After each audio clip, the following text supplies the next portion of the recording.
Laurence, unlike anybody else I had ever met, really had a sense of purpose. We talked about his love for music, we talked about his love for cooking, we talked about soccer, and he talked about how he just hadn't felt quite right lately. His mood was a little off, he felt depressed, he didn't want to go to school. He had had headaches over a period of several weeks, and he had actually gone so far as to think about hurting himself, which was very different.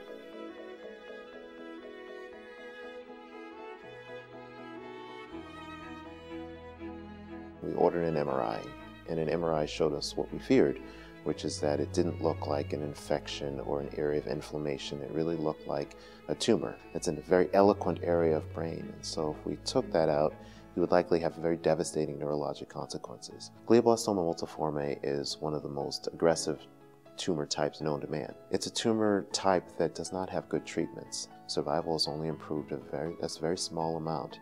It's partially because the tumor tends to grow and invade into normal brain structures. It doesn't grow like a ball in one area. It grows and invades into brain. With time, Laurence's tumor began to progress. He began to show signs of progressive neurologic dysfunction, meaning weakness on one side of his body, trouble moving his arms and his legs. We had a lengthy discussion with him in the brain tumor clinic about what the next treatment options would be. We stood around his bed, and you could see Laurence. He was sitting there, and he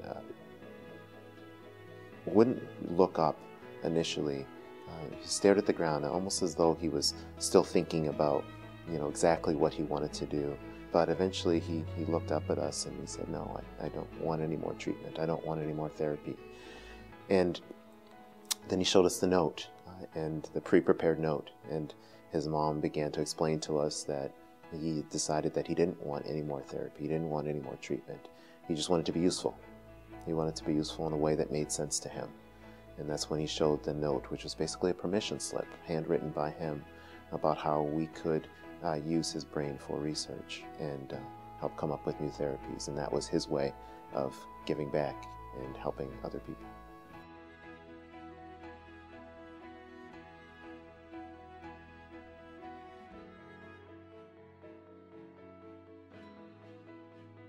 When I was initially notified of Laurence's passing, we had prepared for this day for weeks. I had to overcome those feelings of failure and guilt.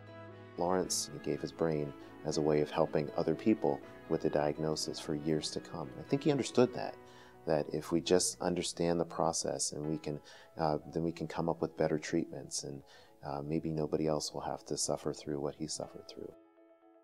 If I could see Laurence one more time, I'd like to tell him thank you.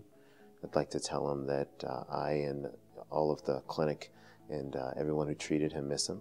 We'd like to show him all the things we had done with his gift, and try to give him at least a little bit of an insight into how many people he had helped and will help. I'd like to introduce him to the families who have followed behind him and have decided to make similar gifts and donations after following his example. We want to make sure that every little piece of Laurence's gift, of his donation, is used in a way that advances his goal, so no one else has to suffer again.